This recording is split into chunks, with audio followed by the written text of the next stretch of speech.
નમસ્કાર. દિવસભરના તાજા સમાચારોમાં તમારું સ્વાગત છે. તમારી સાથે હું છું પિનલગીરી ગોસ્વામી. સમાચારો વિસ્તારથી જાણીએ એ પહેલા મહત્વના સમાચારો ઉપર એક નજર. નમસ્કાર મિત્રો. આજે તારીખ 4 માર્ચ 2025 છે.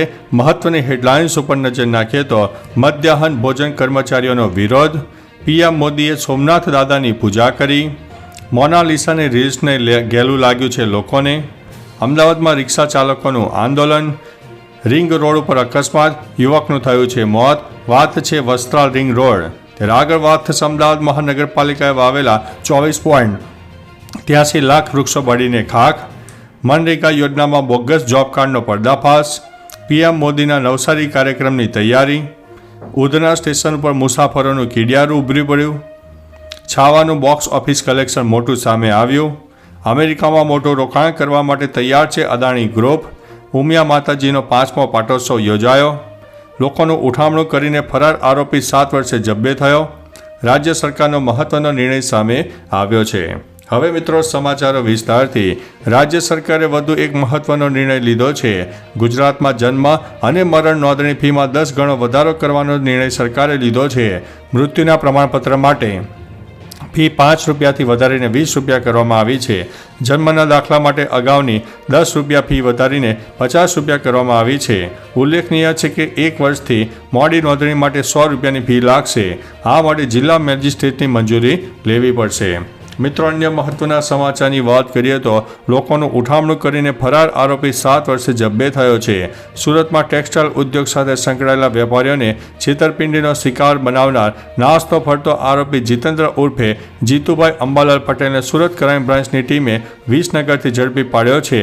છેલ્લા 7 વર્ષથી તે ફરાર હતો, પરંતુ અંતે પોલીસને બાતમી મળી હતી, જેના આધારે તેની ધરપકડ કરીને જેલના હવાલે કરવામાં આવ્યો છે. મિત્રો, અન્ય મહત્વના સમાચારની વાત કરીએ તો ઉમિયા માતાજીનો 5મો પાટોત્સવ. હિંમતનગરના મહાવીરનગરમાં ઉમિયા માતાજીનો 5મો પાટોત્સવ યોજાયો હતો. આ પ્રસંગે 101 જવારા સાથે ભવ્ય શોભાયાત્રા નીકળી. સવારથી મંદિર પરિસરમાં નવચંડી યજ્ઞનો પ્રારંભ થયો. ડીજેના તાલે નીકળેલી આ શોભાયાત્રામાં મોટી સંખ્યામાં યુવક અને યુવતીઓ અને મહિલાઓ જોડાયા હતા.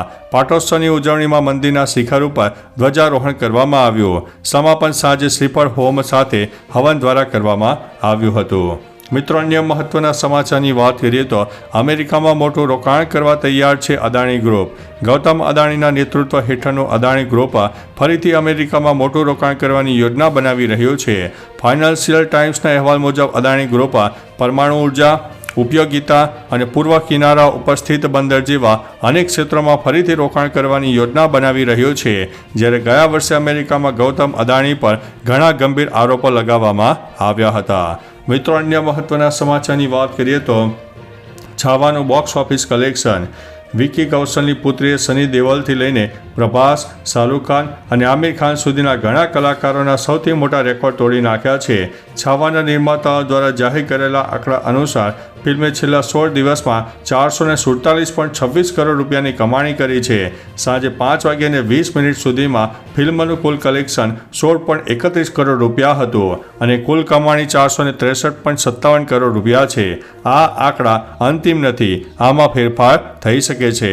મિત્રો, અન્ય મહત્વના સમાચારની વાત કરીએ તો ઉધના સ્ટેશન પર મુસાફરોનું કીડિયારું ઉભરી આવ્યું. હોળીના પર્વને લઈને સુરતના પરપ્રાંતિયો પોતાના વતન તરફ જઈ રહ્યા છે. ઉધના સ્ટેશન ઉપર મુસાફરોનું કીડિયારું ઉભરી રહ્યું છે. ઉધના રેલવે સ્ટેશન પર ટ્રેન આવે ત્યારે ભારે ભીડના કારણે અવ્યવસ્થા પણ સર્જાય છે. મહત્વની વાત છે કે સુરત રેલવે સ્ટેશન પર રીડેવલપમેન્ટની કામગીરી ચાલી રહી હોવાથી 100થી વધુ ટ્રેનો ઉધના રેલવે સ્ટેશન પર ડાયવર્ટ કરવામાં આવી છે. ગયા વર્ષે પણ મુસાફરોને ભારે મુશ્કેલીનો સામનો કરવો પડ્યો હતો. મિત્રો, અન્ય મહત્વના સમાચારની વાત કરીએ તો પીએમ મોદીના નવસારી કાર્યક્રમની તૈયારી. પીએમ મોદી 8મી માર્ચે નવસારી કાર્યક્રમમાં હાજરી આપશે. આ કાર્યક્રમમાં પ્રધાનમંત્રી નરેન્દ્રભાઈ મોદી 1 લાખથી વધુ લખપતિ દીદીઓને સંબોધન કરશે.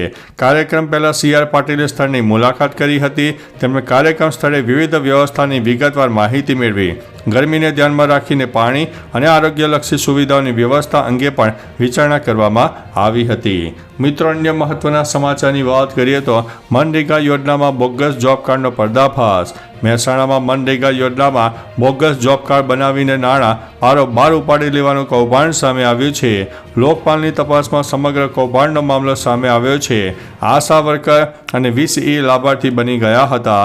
તેમાં 90,000 રૂપિયાનું બંને વેતન લઈ લીધું છે. લોકપાલની તપાસ બાદ 90,000 રૂપિયા રિકવર કરવાનો આદેશ આપવામાં આવ્યો છે. મિત્રો, અન્ય મહત્વના સમાચારની વાત કરીએ તો અમદાવાદ મહાનગરપાલિકાએ વાવેલા 24.83 લાખ વૃક્ષ વાળીને ખાક થયા છે. અમદાવાદ મહાનગરપાલિકાએ વાવેલા 24.83 લાખ વૃક્ષ બળીને ખાક થઈ ગયા હોય તેવો આરોપ વિપક્ષે લગાવ્યો છે. વૃક્ષનો જતન કરવામાં મહાનગરપાલિકા નિષ્ફળ ગઈ હોવાનો આક્ષેપ વિપક્ષ દ્વારા કરવામાં આવ્યો છે. મહાનગરપાલિકાએ છેલ્લા 3 વર્ષમાં 70.94 લાખ વૃક્ષો વાવ્યા હતા. 3 મિલિયન મિશન હેઠળ વાવેલા 24.83 લાખ વૃક્ષ વળીને ખાક થઈ ગયા છે. આ ઉપરાંત એક પેડ માં કે નામ નારા સાથે વાવવામાં આવેલા વૃક્ષનું પણ જતન થયું નથી. મિત્રો, અન્ય મહત્વના સમાચારની વાત કરીએ તો રિંગ રોડ ઉપર અકસ્માત, યુવકનું થયું છે મોત. સમાચાર સામે આવી રહ્યા છે કે વસ્ત્રાલ રિંગ રોડ ઉપર બાઇક અને ડમ્પર વચ્ચે અકસ્માત સર્જાયો. આ અકસ્માતમાં એક યુવકનું ઘટના સ્થળે મોત થયું. વેદમોલ પાસે અકસ્માતની ઘટના બની. તે સમયે બાઇક ઉપર 3 યુવક સવાર હતા. પોલીસ ઘટના સ્થળે પહોંચીને સમગ્ર મામલે તપાસ હાથ ધરી છે. અકસ્માતના કારણે રોડ ઉપર ટ્રાફિક જામ પણ થયો હતો. મિત્રો, અન્ય મહત્વના સમાચારની વાત કરીએ તો અમદાવાદમાં રિક્ષા ચાલકોનું આંદોલન. અમદાવાદમાં ફરી એકવાર રિક્ષા ચાલકોએ આંદોલન શરૂ કર્યું છે. રિક્ષા ચાલકો એપ્લિકેશનથી ચાલતા ખાનગી 2 વ્હીલર સામે આંદોલન શરૂ કર્યું છે. રિક્ષા ચાલકોની માંગ છે કે સફેદ નંબર પ્લેટવાળા 2 વ્હીલર તાત્કાલિક બંધ કરવામાં આવે. અમદાવાદ રિક્ષા ચાલક એકતા યુનિયન દ્વારા પોસ્ટર યુદ્ધ શરૂ કરવામાં આવ્યું છે. જો કે કાર્યવાહી નહીં થાય તો આંદોલનની તૈયારી પણ બતાવી છે. રિક્ષા ઉપર પોસ્ટર લગાવીને પોતાનો વિરોધ નોંધાવ્યો છે.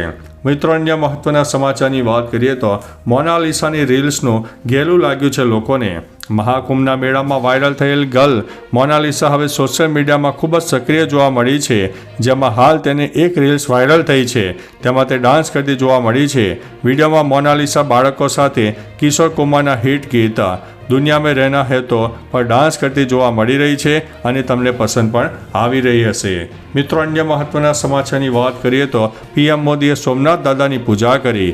વડાપ્રધાન નરેન્દ્ર મોદી સોમનાથ પહોંચ્યા હતા. ત્યાં તેઓ સોમનાથ મંદિરમાં પહોંચ્યા હતા અને સોમનાથ દાદાના દર્શન કર્યા, પૂજન કર્યા અને ત્યારબાદ તેઓ સાંજે સાસણ જવા રવાના થયા. રાત્રિ રોકાણ બાદ રાજકોટની પણ મુલાકાત લીધી, જ્યાંથી દિલ્હી જવા રવાના થયા. ઉલ્લેખનીય છે કે મંદિર બહાર મોદીની ઝલક જોવા માટે લોકોની ભીડ જોવા મળી હતી. મિત્રો, અન્ય મહત્વના સમાચારની વાત કરીએ તો મધ્યાહન ભોજન કર્મચારીઓનો વિરોધ. અરવલ્લી જિલ્લાના મેઘરજ તાલુકામાં મધ્યાહન ભોજન કર્મચારીઓનો વિરોધ નોંધાવ્યો છે. 80થી વધુ સંચાલકો અને રસોઈયાઓએ સેન્ટ્રલ કિચન યોજના રદ કરવા મામલતદારને આવેદન આપ્યું હતું. અહીં મધ્યાહન ભોજન યોજના હેઠળ કાર્યરત સંચાલકો અને રસોઈયાઓ ઓછા માનદ વેતનથી પોતાના પરિવારનું ગુજરાન ચલાવે છે. આ કર્મચારીઓમાં મોટી સંખ્યામાં વિધવા બહેનો અને એકલી મહિલાઓનો સમાવેશ થાય છે. તો ચાલો મિત્રો, ફરીથી દેશ અને દુનિયાના સુપરફાસ્ટ સમાચાર લઈને મળતા રહીશું. ત્યાં સુધી અમને રજા આપશો. નમસ્તે.